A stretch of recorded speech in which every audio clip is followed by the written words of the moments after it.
Hey, welcome back to Milton Daily Homes. Chuck here. If you haven't signed up for the buyer class, just click over on that side there. There's a lot of great information we're going to share with you.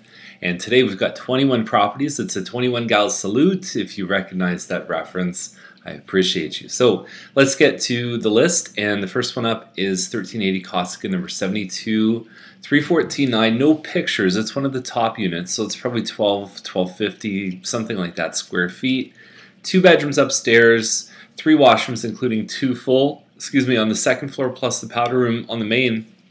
And the ways these are set up is you've got second and third floor is this unit with the staircase up, and then you've got the basement, which is main floor plus downstairs 1 bedroom plus 2. So you're actually, so this one here would be this unit right up there. Problems with parking in my eyes, there's only a lot of these places only have 1 parking in the garage, so if you have 2 cars, you're kind of stuck. And the 2 bedrooms, the condo fees at $117. There's a couple things here that these wouldn't be my first pick. If I was around, like if I was under $350, I'd say you either go condo or you go something like the Mattamy Village Towns. So Wettenhall is $329, perfect example here. This would actually carry for less than the previous one, and it's still a 2 bedroom, but at least you've got more parking in the driveway. At least you don't have condo fees, and I kind of like the location better. Not a big fan of the kitchen cupboards here. It's a current model. It's 1195 square feet. It's actually a nice floor plan. You gotta be careful with the scale of your furniture in this main floor, but there's 2 pretty good sized rooms, plus you've got a little nook at the top of the stairs, so you don't need to kill a room to make an office. You've got a separate area where you can put a desk. So looks like possibly 2-car parking in the driveway here, and $329 is about the going rate for what where the currents are at right now. So Cooper is $385, Croftside model. We profiled one yesterday. It was $389, and it was an end unit with a finished basement. This one's not an end unit and not a finished basement, and it's okay. Like, I don't know if it really blows me away. I find there's a lot of stuff. Actually, that bedspread is going to be in another photo, so pay attention for the double bedspread today. And that's the smaller bedroom. You may not have a yard, which is usually something. It's nice to have some grass in the backyard. I find for most buyers that's what they're looking for. And you can see the roofs here are starting to kind of get to that age where they need work. This home's probably, I would guess, about 8 or 9 years old. It's okay. I don't know if I love the pricing. It doesn't seem like the deal of the century to me. 130 Robert, number 27. There's been more of these that have been listed in the last 3 months than we've seen in a while. So I wonder if there's something going on with management or some plans nearby. So something to look into for sure. A lot of people don't know is when you buy a condo, normally if you buy a freehold home, you've got conditions on home inspection, financing. With a condo, you have a chance to look into the condo documents. You can see the rules. You can see the upcoming budget. There's something called a reserve fund. So part of your maintenance fees goes towards this pool of money where if they need to replace the windows, the roof, or any of the work that they're responsible for as a corporation in the common areas of the condo, that they won't have to hit the owners every time there is something. So they have to keep a reserve fund. They have to do studies to make sure that they're on top of what's coming up in the condo. So you get a chance to look into that. You have your lawyer look into it and make sure that the condo is in good financial shape. Okay, so anyways, so you've got Farmstead here at $398.9. These ones have a small condo fee attached to them as well. They are freehold, but they have what's called a parcel of tied land, which means that you are part owner of the driveways. So you have garbage removal, snow removal, which is almost everyone pitches in a little bit for that. Hardwood floors, stainless steel appliances, 9-foot ceilings. You know, beyond that, it's anything under 400 seems to be going pretty well in this complex, so I think they probably made a pretty decent choice there. There's a lot that have been sitting up at 409, 412 for a while. So Ferguson is at 414.9. It's a semi-detached. I don't think the photos really do it a lot of justice. There's only 4 photos. I mean, if you have 9 photos, I don't know why you wouldn't use them. And again, it blows me away that someone wouldn't hire a professional photographer for a couple $100 on a listing. If you were going to be beheaded, if you didn't get the most money in the least amount of time, what would you do? And we always try and take that approach with our own homes. So Yeah, 414.9 seems a bit high. There's a finished basement. There's not even photos of it. So most buyers won't even move past the photos if they don't like them and read through the rest of the listing. Thompson, 1717 square feet. It's an end unit townhouse. It's called a Westgate Corner. It's actually a very popular model. We have seen these sell for 430, 435, and this one looks like it's in good shape. It's got a big kitchen open up to the family room. You've got a separate room in the front. The rooms are nice. There's actually a little sort of loft area upstairs where you can have a desk, office, so on, and then you've got a pretty good sized backyard as well with a hot tub. So I think they're including the hot tub with the sale. You are facing Thompson, so you get the road noise, but generally these homes are on quiet little cutaways off the main road. So you could still have the kids play outside.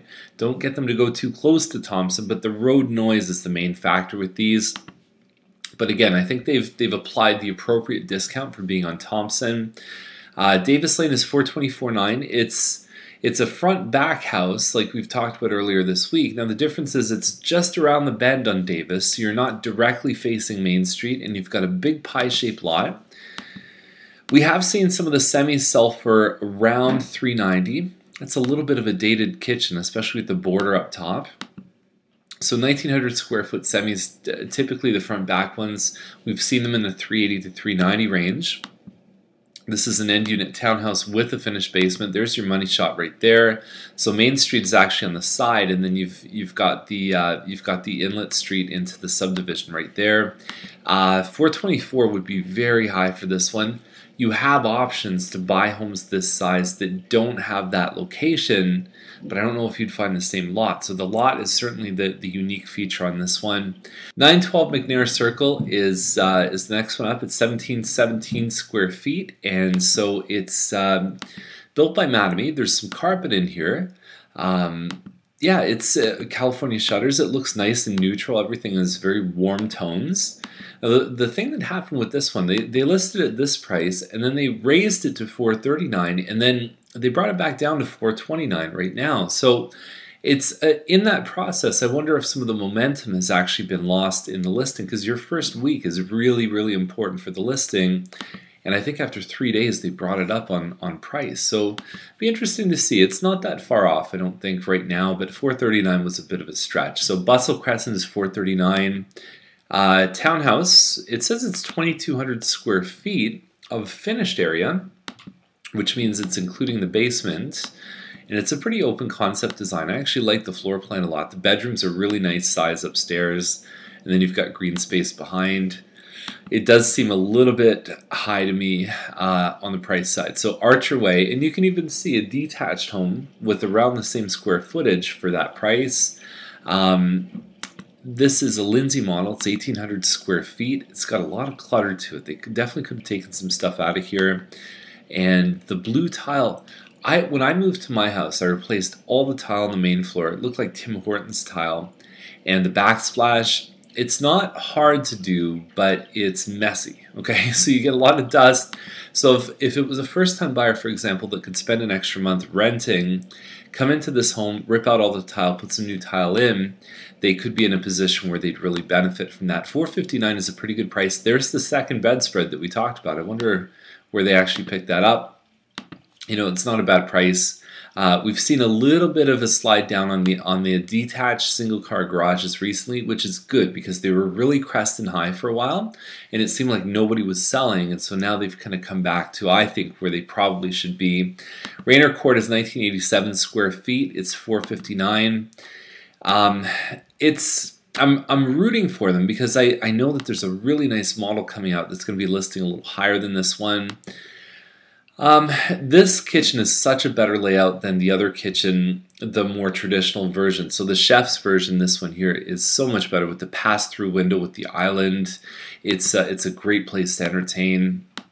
We've got a nice floor plan, 4 bedrooms upstairs plus laundry, plus there's usually a little loft area. Probably not that far off. And when you see some of the brand new stuff that's selling for $469 that I think is kind of crap, that one has real value. Trudeau is at $469. You do have options once you're at $459 to go fully detached. It's a Powell model, 1,900 square feet. The flooring looks a bit old, and the kitchen isn't the fanciest, but it still works. It's still functional. And at $469, that's what you get. That's a good representation of a detached home at that price point. $484.9 gets you this one on Bennett. Same thing, detached single car garage. I can't tell the model just from this here. The advantage on this one is the 69 feet across the back. We've got this one on Diamond at $499. It's a double car garage. It's detached. This would by far break the records.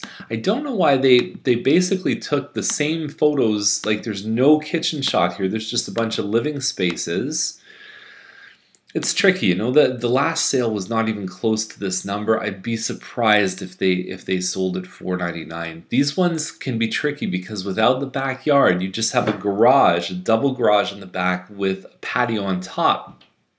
You can buy the townhouses for $400,000. So the detached for $100,000 more be a little bit tricky. So Chambers is $569. It's a Newgate model, which is around, yeah, it's around 2,500 square feet.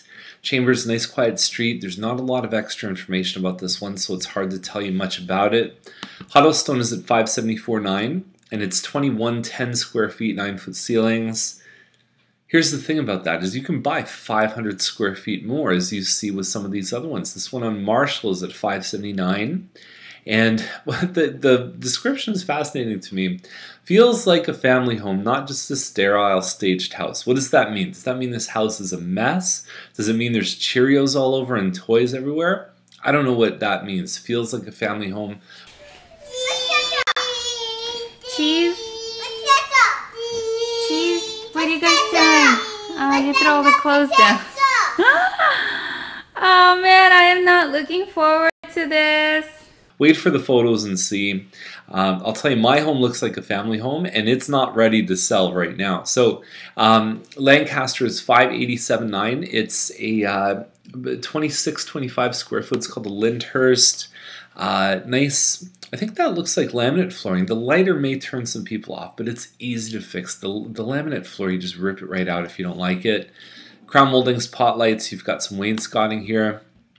Looks like a nice kitchen. You've got an extra pantry space, a walk-in pantry in the kitchen, and I would say overall this one looks like it shows pretty well.